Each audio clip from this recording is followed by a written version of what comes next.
estaba parada frente a la ventana cuando llegó la orden. No era la ventana de un enemigo. Era la suya propia. La carta llevaba el sello imperial, hilo dorado hundido en cera del color de la sangre seca. Y Mirima Sultán, la mujer más poderosa del Imperio Otomano después de su madre muerta, no la abrió de inmediato. Ya sabía lo que contenía. Lo había sabido desde hacía 3 semanas. Porque ella misma la había escrito. Lo que estás a punto de escuchar no es la historia que se enseña en los libros. No es el romance. No es el cuento de la hija amada y su padre adorador. Esa versión fue una construcción deliberada, levantada ladrillo a ladrillo por cronistas imperiales que entendían perfectamente que la verdad era demasiado peligrosa para dejarla sobrevivir.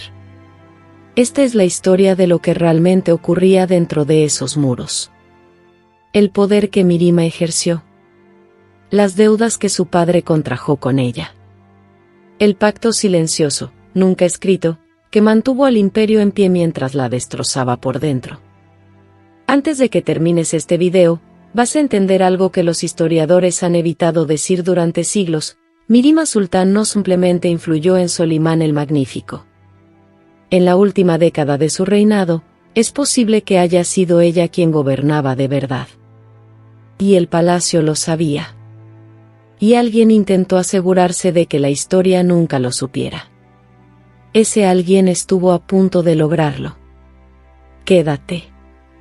Porque lo que viene cambia todo lo que creías saber.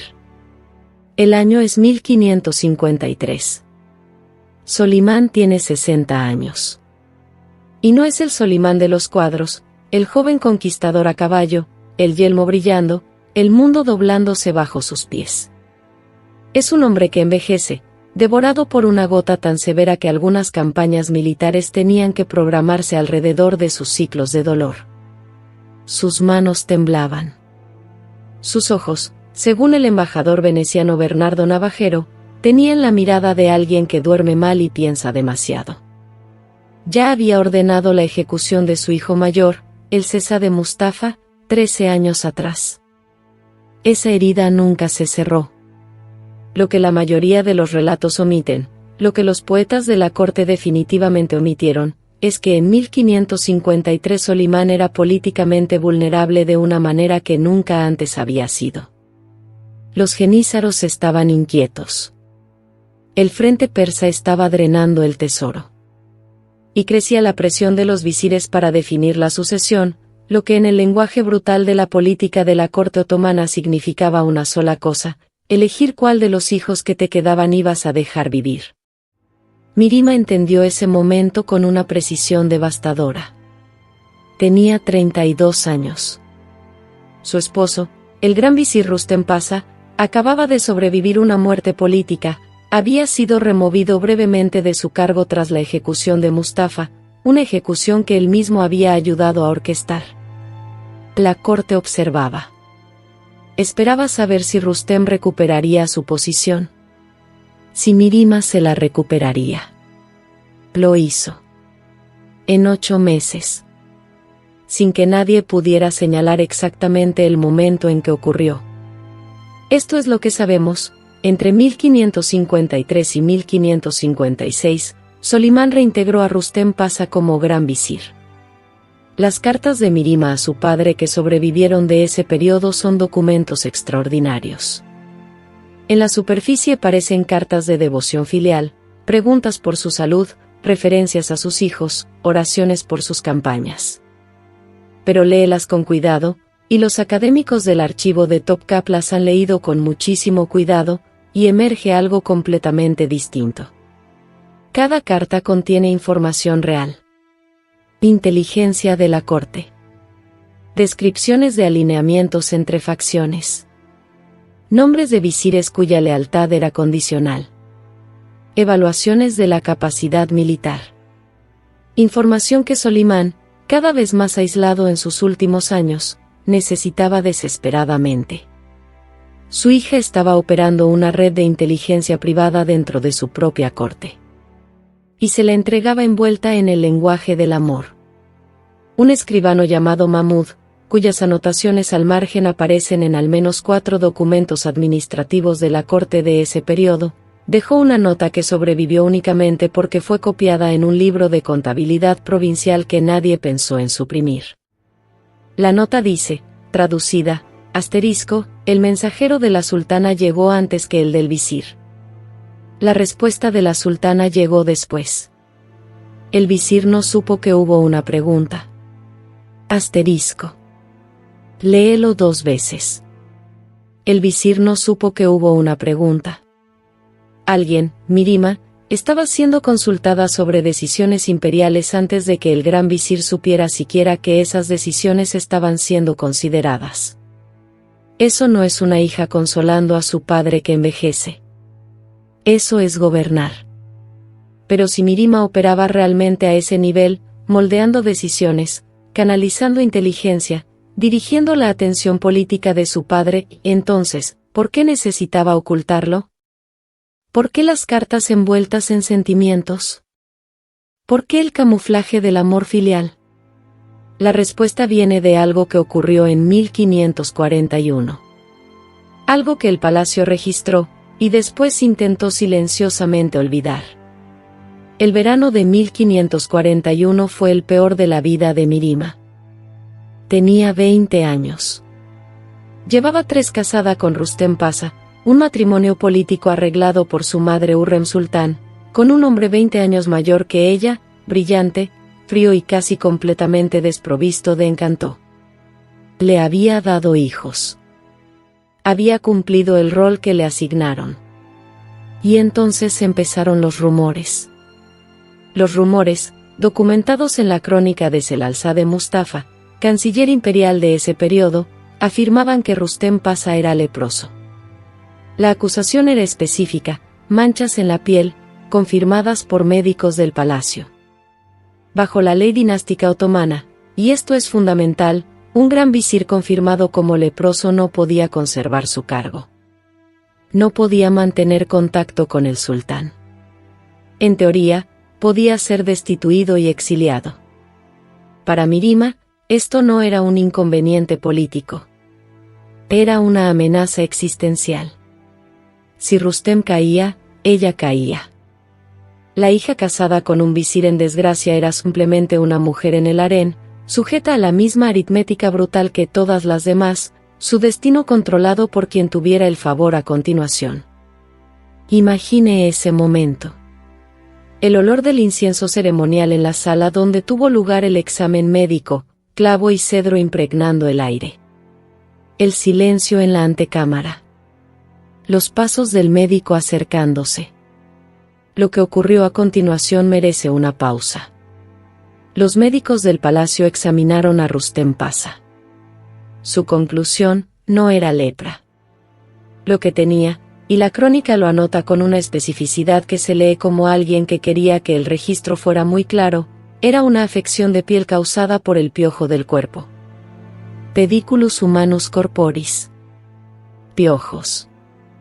El argumento que siguió, y esto está documentado, fue el siguiente: un hombre con piojos no puede ser leproso porque los piojos no se reproducen en la piel de los leprosos. Rustem fue exonerado. Su posición, asegurada. Los rumores murieron. Pero alguien había iniciado esos rumores. Alguien con conocimiento específico de la condición de Rustem. Alguien con acceso al lenguaje de los registros médicos del palacio. Alguien que quería verlo fuera. Mirima sabía quién. Nunca dijo el nombre. En ningún documento que haya sobrevivido. Pero 3 meses después del examen de Rustem, la mujer que con más credibilidad se sospechaba haber iniciado el rumor de la lepra, una dama de la corte cuyo nombre aparece en los registros únicamente como Gulbahar Hatun, fue retirada del palacio. Sin registro de exilio. Sin registro de ejecución. Simplemente desapareció. Sus habitaciones, reasignadas. Su nombre, borrado de los registros de obsequios. Ese verano, Mirima aprendió algo que su madre Hürrem, con todo su poder, había tardado décadas en comprender: el castigo más efectivo es el que no deja cuerpo. pero aquí es donde la historia da un giro.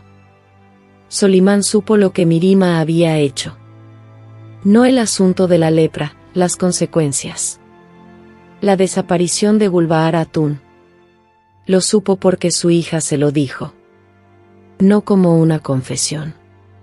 Como un informe. Le explicó metódicamente cómo se había construido la amenaza, cómo había identificado su origen, y cómo lo había resuelto. No la castigó. Ascendió a Rustem Pasa. Y desde ese momento, según las anotaciones de Mahmud y el relato posterior del historiador Mustafa Ali, quien escribió 50 años después pero con acceso a fuentes que él mismo nombra, Solimán comenzó a tratar a Mirima de manera diferente. No como una hija a la que protegía. Como un asesor al que consultaba. La deuda era real. Era permanente. Y nunca podía ser reconocida. Porque reconocerla habría significado admitir que Solimán el Magnífico, legislador, comandante de los fieles, sombra de Dios en la tierra, había necesitado ser salvado por su hija. Y eso no podía escribirse. Y entonces construyeron una historia diferente. Una en la que Mirima era amada, protegida y adorada. Una en la que su padre era el guardián y ella era la protegida. Era una cobertura perfecta. Y funcionó durante casi 500 años. Pero había grietas. Pequeñas. Y una de ellas era un edificio. En 1548, Mirima Sultán encargó su primera mezquita. En 1562, encargó una segunda. 2 mezquitas con su nombre.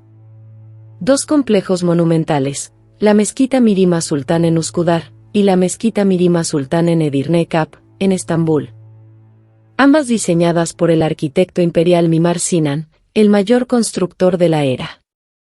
Ambas financiadas íntegramente por el tesoro personal de Mirima.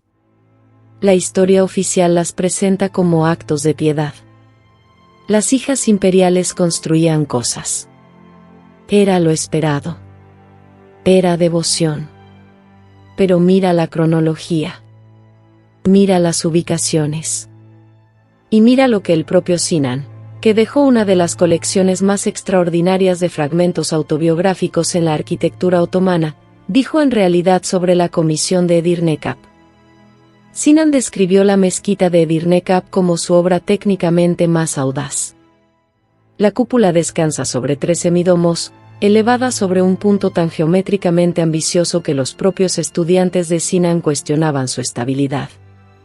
Él la llamó, en el fragmento conservado en el Tezkiretu el Ebniye, su intento de construir algo asterisco, que no le pide permiso a la tierra. Asterisco. La construyó para Mirima. La mezquita de Edirne-Kap se levanta en el punto más alto de la muralla histórica de Estambul. Es la primera gran estructura visible para cualquiera que se aproxime a la ciudad desde el lado europeo, desde Tracia, desde los Balcanes, desde la dirección de las grandes campañas terrestres del imperio. Para un viajero que llegara desde Occidente, el primer edificio otomano que vería no era la mezquita de Solimán. No era la Süleymaniyye, por grandiosa que fuera. Era la mezquita de Mirima. ¿Fue deliberado? Es una pregunta que los académicos han evitado hacerse directamente, porque la respuesta tiene implicaciones que hacen muy incómoda la versión oficial. ¿Quién elige el punto más alto? ¿Quién aprueba un edificio que será el primer rostro del imperio visto por los llegados desde Europa? Esas no eran decisiones privadas. Pasaban por el palacio. Solimán aprobó la ubicación. En 1562, Solimán tenía 71 años y le quedaban 3 de vida. Estaba aprobando un monumento que lo sobreviviría, uno que llevaba el nombre de su hija, no el suyo propio, en la colina más visible de la capital imperial. ¿Qué construye un hombre cuando quiere decir algo que no puede decir con palabras? Y hay un detalle más. Sinan diseñó ambas mezquitas de Mirima para funcionar como una especie de observatorios solares. La disposición de las ventanas en Edirne-Kap está calculada de modo que 2 veces al año, en los equinoccios de primavera y de otoño, el interior se inunda con una calidad específica de luz. Las fechas de esos equinoccios corresponden, y esto fue anotado por el estudioso otomano Evliya Çelebi en sus crónicas de viaje del siglo XVII, al cumpleaños de Mirima.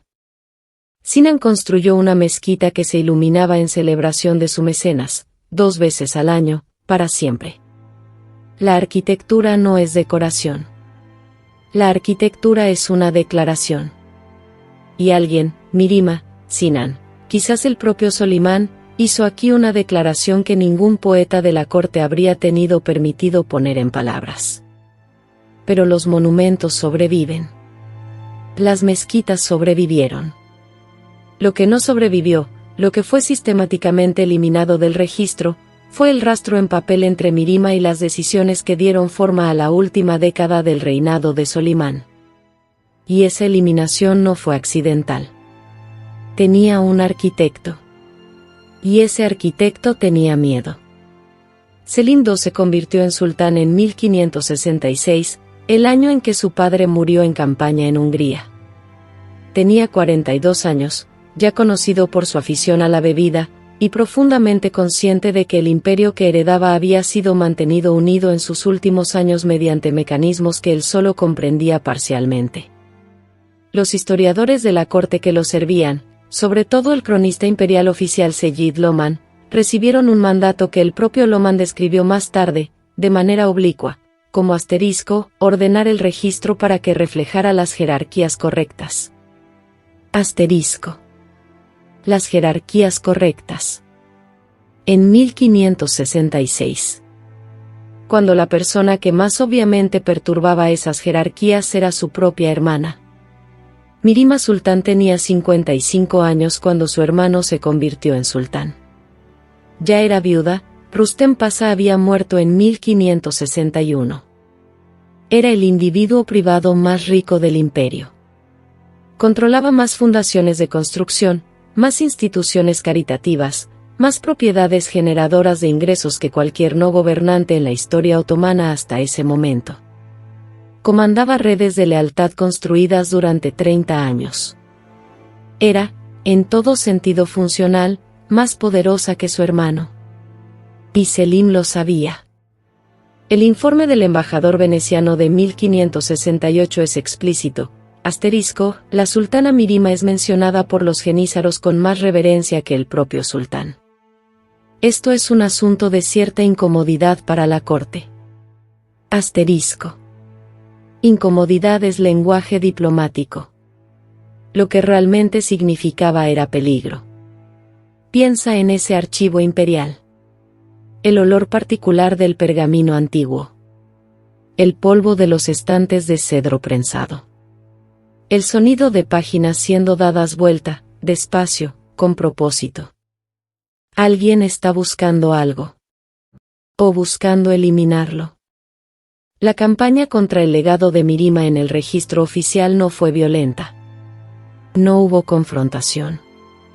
Ella vivió sus últimos años con todos los honores, sus títulos, sus propiedades, sus mezquitas permanecieron intactas. Selim no era un tonto. Entendía que moverse abiertamente contra su hermana sería leído como debilidad, no como fuerza. Lo que hizo fue más silencioso. Controló a los historiadores. La crónica de Seyyid Loman, el Seinsename, el libro del Rey de Reyes, cubre el reinado de Solimán con detalle magnífico. Campañas militares. Logros legislativos. La construcción de la mezquita Suleimaniyye. Las grandes victorias. Los nombres de cada gran visir. Los nombres de los embajadores extranjeros. Los nombres de los comandantes jenízaros. El rol político de Mirima, ausente. Su correspondencia con su padre, sin mencionar. La inteligencia que proporcionó, borrada. Las consultas documentadas en las anotaciones al margen de Mahmud el escribano, no referenciadas. No contradichas. No debatidas. Simplemente inexistentes. Una técnica histórica tan antigua que apenas requiere explicación, No necesitas llamar mentirosa a una persona. Simplemente no la nombras. 600 páginas. 4 menciones de Mirima Sultán. Las 4, ceremoniales. Ninguna, sustantiva. Pero el borrado fue imperfecto. Siempre lo son. Porque Mahmud el escribano había copiado sus anotaciones al margen en un libro de contabilidad fiscal provincial. Porque los cálculos de ventanas de Sinan sobrevivieron en sus cuadernos de arquitectura. Porque los embajadores venecianos respondían ante Venecia, no ante Selim, y sus despachos jamás estuvieron sujetos al control editorial otomano. Porque Mustafa Ali, escribiendo su historia en la década de 1590, tuvo acceso a fuentes e informantes que Loman no había anticipado. Y porque la propia Mirima, en una carta escrita a su nuera en 1573, 2 años antes de su muerte, dijo algo que sobrevivió porque estaba metido dentro de un documento legal sobre herencia de propiedades, el tipo de documento que nadie piensa en suprimir. Ella escribió, serví a mi padre como un hijo podría servir a un padre. Él lo supo. Él lo honró. Que nadie te diga lo contrario. Como un hijo podría servir a un padre. Esa frase. 8 palabras en el turco otomano original. Era una declaración. Un desafío. El registro oficial decía que fue amada y protegida y resguardada. Ella dijo que fue servidora y soldado. Alguien mentía. Y para 1573, Mirima ya no le importaba quién lo supiera. Porque ya había entendido algo que le tomó 50 años aprender. Algo que explica no solo su vida, sino la lógica completa del imperio en el que vivió. Y eso es precisamente lo que esta historia ha estado construyendo desde el principio. Existe un libro de contabilidad. Hoy se conserva en el archivo otomano de Babakanlı en Estambul. Está catalogado como una encuesta de ingresos provinciales del distrito de Kütahya, en Anatolia, con fecha de 1558. Nadie lee encuestas de ingresos provinciales. Este estuvo prácticamente sin examinar durante más de 300 años. En 1922, un archivista llamado Ali Ledemeldem, catalogando la colección, notó algo en los márgenes del folio 47. Una nota. En una letra diferente a la de las entradas del libro.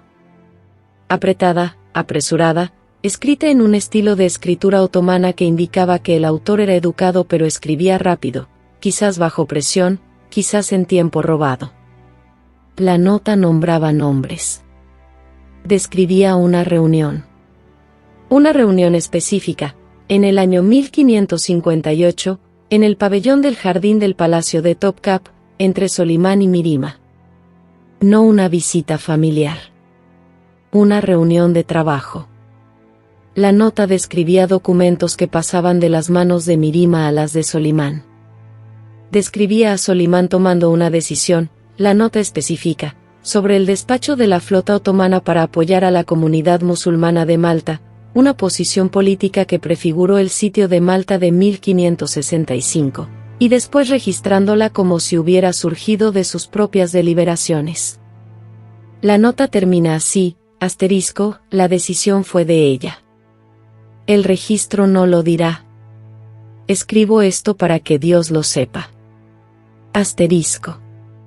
Detente un momento. La decisión fue de ella. El registro no lo dirá. Escribo esto para que Dios lo sepa. Un escribano que entendía exactamente lo que se estaba borrando a su alrededor. Que comprendía que la crónica oficial enterraría esto. Que no tenía ningún mecanismo para preservar la verdad excepto esconderla en un documento que nadie buscaría, un libro de contabilidad fiscal, en los márgenes, en un archivo provincial. Lo escribió para Dios, porque sabía que los hombres no lo verían. Durante 364 años, tuvo razón. Esto cambia el marco de todo lo que hemos hablado. Las mezquitas no son actos de piedad. son recibos. La correspondencia no es devoción filial. Es gobernar. La hija amada no es un rol que Mirima interpretó porque estaba protegida.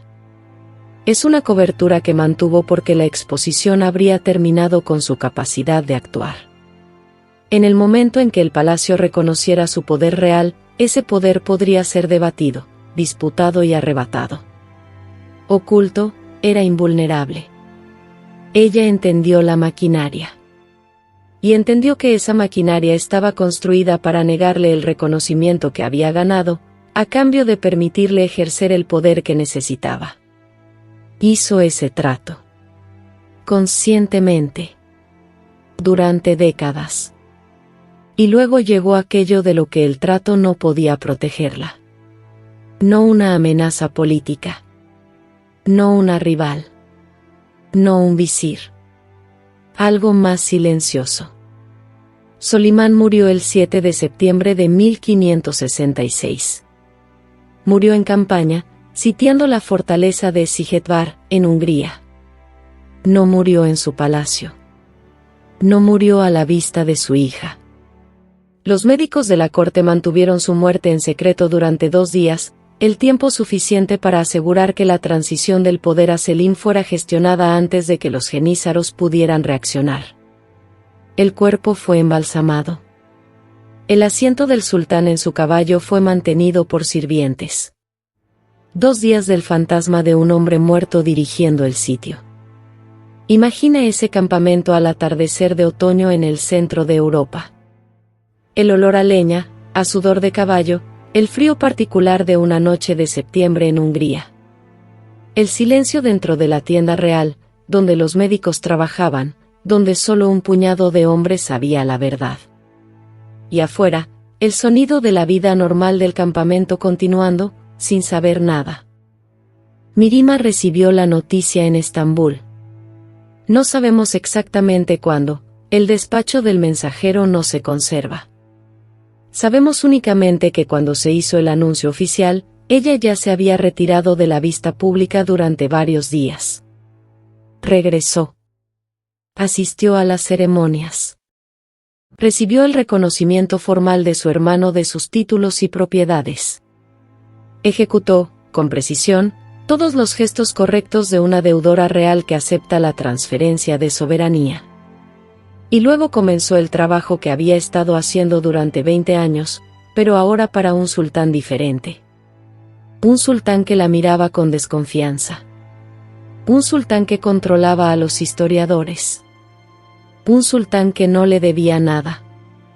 No salió igual. Los registros del reinado de Selim que tocan a Mirima muestran una reducción progresiva de su rol formal. No una ruptura dramática. Una retirada lenta, como la marea que baja.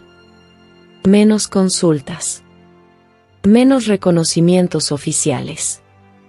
Sus fundaciones caritativas continuaron, nadie las tocó, porque hacerlo habría sido analfabetismo político. Pero el acceso, el canal privado, el sistema de poder informal que había funcionado a través de su padre durante 2 décadas, eso terminó. Seguía siendo la mujer más rica del imperio. Seguía siendo reverenciada. Seguía recibiendo peticionarios en su palacio, seguía correspondiendo con cortes extranjeras, seguía ejerciendo influencia a través de las redes que había construido durante décadas. Pero ya no gobernaba. Y ella sabía la diferencia. Mustafa Ali, escribiendo en la década de 1590, conserva una historia, su fuente sin nombre, como era común, de Mirima Sultán en sus últimos años recibiendo a una mujer joven del harén que había venido a pedirle su intervención en algún asunto de política del palacio. Mirima escuchó la petición de la joven. Luego dijo, he aprendido que en este palacio hay 2 tipos de poder. El que se ve, y que por lo tanto puede ser quitado. Y el que no se ve, que no puede ser tomado porque no puede ser tocado. Pasé mi vida con el segundo tipo. Ahora que soy vieja, entiendo lo que costó el segundo tipo. Lo que costó.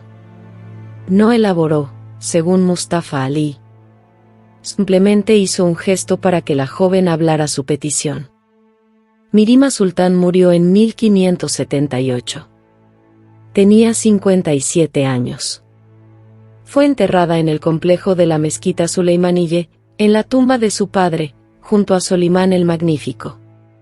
No en su propia tumba. En la de él.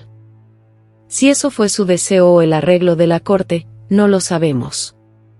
Pero significa que incluso en la muerte, el encuadre se mantuvo, ella a su lado, definida por su relación con él, resguardada en su memorial cuando la verdad era exactamente lo contrario.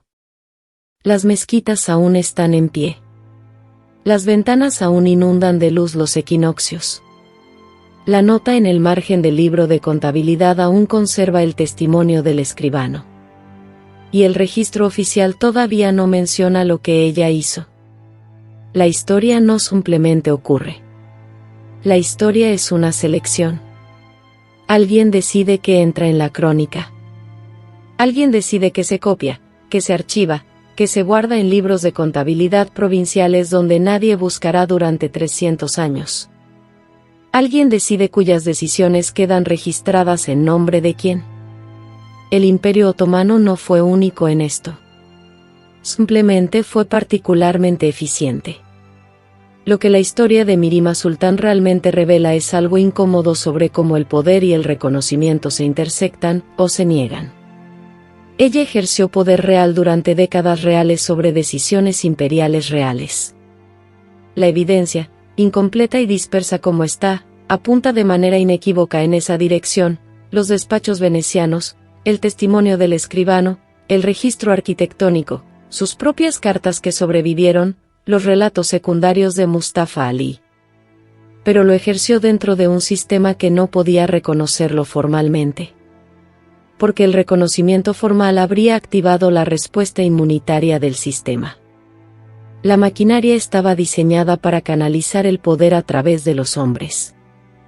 En el momento en que se viera el poder fluyendo a través de una mujer, especialmente una mujer que era la hija de un sultán pero no una sultana gobernante, la maquinaria se habría movido para corregir la anomalía. Entonces ella se convirtió en la anomalía que la maquinaria no podía ver. Y cuando llegaron los historiadores, confirmaron lo que la maquinaria siempre había insistido, que fue amada, y resguardada, y adorada.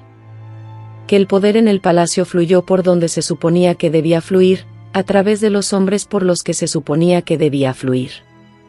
El borrado funcionó. Durante siglos, funcionó. Mira la mezquita de Edirne Cap en ese amanecer. Sola en la colina. La primera luz de la ciudad golpeando su cúpula. El primer rostro del imperio más grande del mundo visto desde Occidente. No lleva el nombre de ningún sultán. Lleva el nombre de ella. El escribano que dejó esa nota al margen: escribo esto para que Dios lo sepa, no escribía para académicos. No escribía para la historia. Escribía porque había presenciado algo real y comprendía que la maquinaria a su alrededor iba a convertirlo en algo que no había sido. Escribió de todas formas. En los márgenes. En un libro de contabilidad sobre recaudación de impuestos.